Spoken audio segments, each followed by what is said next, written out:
You'll know if you watch the first in the series of the train sector layout build I'm making on Hornby 003 rail that a level crossing was part of the specification for the layout build.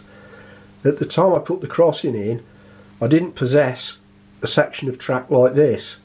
You can see that Hornby Dublo made a roadway section, so you can see either side of the centre rail there's two nicely moulded plastic strips so vehicles can go over there without crashing into the rails and the sleepers. As well as the level crossing, it was decided to include a tunnel on the model railway. The Hornby 00 tunnel was too small because the tunnel itself had to cover quite a large curve on the railway. So over the last week or so I've been constructing the tunnel, and the video shows what I've been up to. So I've made a hardboard back seam to go at the rear of the tunnel area.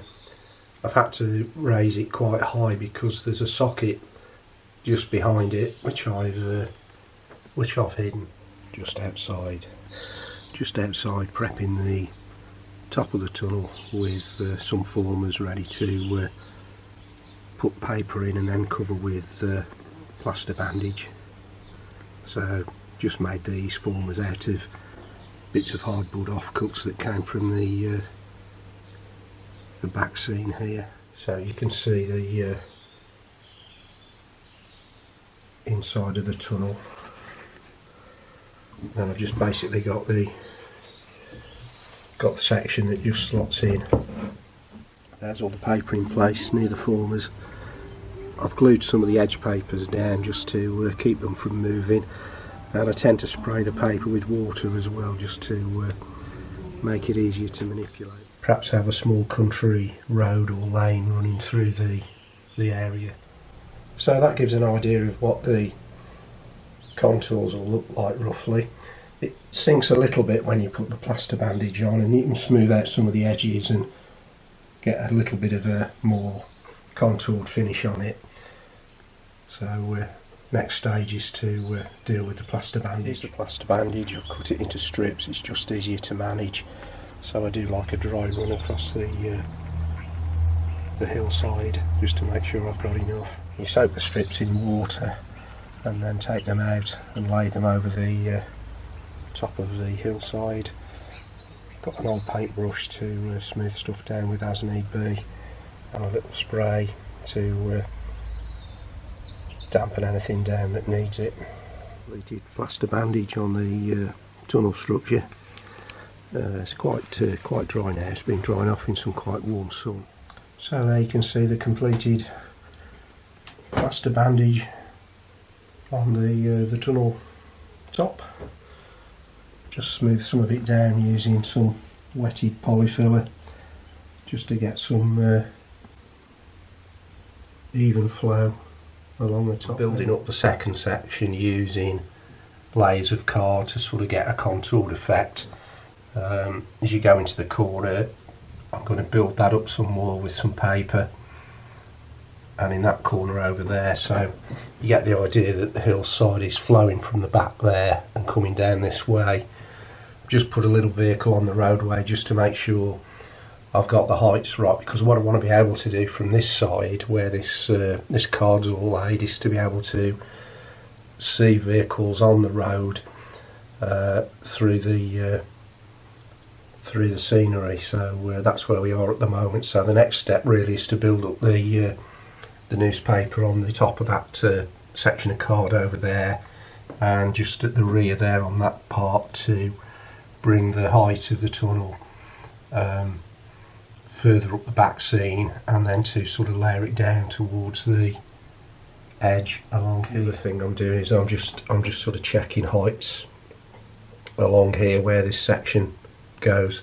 That height there's really got to be very similar to this one, but I can screen that with a foliage or hedgerow or something like that when it's completed. Just put the centre section in place now just to get an idea of the look of the contours on it.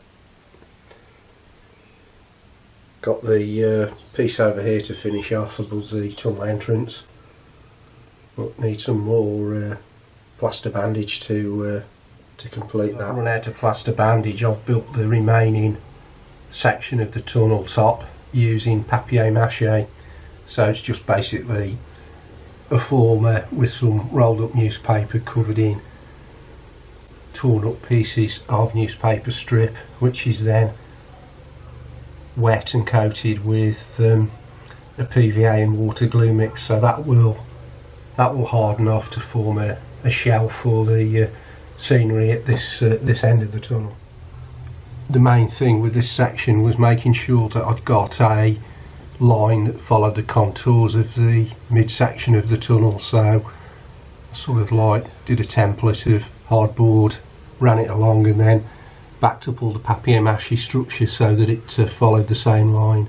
Made a card template for the base of the hillside, so that's just sitting in place ready for the formers, some newspaper and then some plaster bandage to be laid across it. Well, here's the side of the tunnel in place. All the sections are now constructed, just the finishing touches to be made to give them that little bit of realism. The next stage is to put a base coat on these sections so that they can be primed ready for dressing with the scenic effects. The cliff face area here is a strip of cork tile which I've cut to shape, and then I've just put a little bit of plaster work on it using a bit of polyfiller and roughed it up a bit so it's ready to have some primer paint on it. The road will be dealt with separately as well. That'll be textured and painted up to give it a countryside effect. For painting the tunnel scenery, I've just used some of the sample pots of paint and match pots that came from the local DIY, so it gives a good base coat. They're basic colours, greens and browns, so if we look at this one up here we can see the effect. I've left the small cliff edges white. I'll paint those in a different colour, but it just gives me an idea of the look with the contrast. Just these remaining sections to finish off now with the paintwork, and then it will all sort of merge together in some sort of huge green looking area. Okay, press on. Use some polyfiller to smooth over the papier-mâché edges so it just blends in slightly better. And you can see I've painted in the roadway and done a little bit of work on that cliff. Okay, that's the midsection in place with the woodland scenics grass effects applied. I've used I think it's 3 types, sort of a dark sort of soily coloured effect, followed by some burnt grass and then some coarse burnt grass to give it a little bit of variation. So I've just got the final 3 sections to drop in, so hopefully that will go smoothly. Let's start with the bridge section over here. Just should slide in place just there. It should move slightly back. Yeah, that's looking quite reasonable now. So that section's been done as well, and then the remaining top section needs to go in at this end.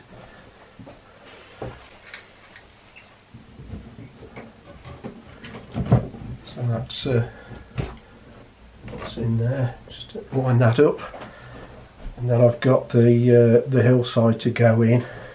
It's quite a large unit, but it's very, very light. Bearing in mind it's just balls of paper, card formers, and plaster bandage with the woodland scenics on. So that just moves in over here. Try and get that lined up. Okay, that's that.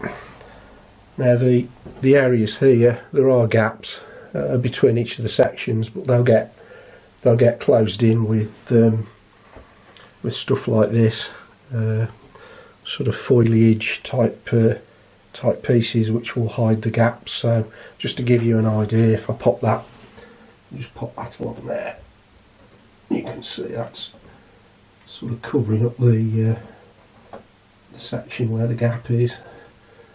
So there'll be more pieces of that put in, and I've got the wing walls on the tunnels to do. So they there's two for over here. Just need to move that round slightly. One there. The other one's in place over in the corner there, just there. And then I've got another wing to do over here on the other tunnel portal. That's the section just to go in. I've had to pack it out here, and that'll get the grass treatment so you won't see the join. It just pops in over there like so. You can sort of get an idea of the scenic effect.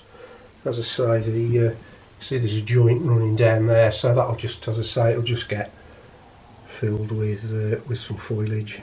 There'll be other items that I'll add to the tunnel, which will include some hedgerows, some fencing, and of course a few trees. Here's a view of the tunnel from the other side. The area over here where you can see some formers just loosely laid, that will be the landscape. There'll just be a small embankment there running up to that wing wall that you can see on the end.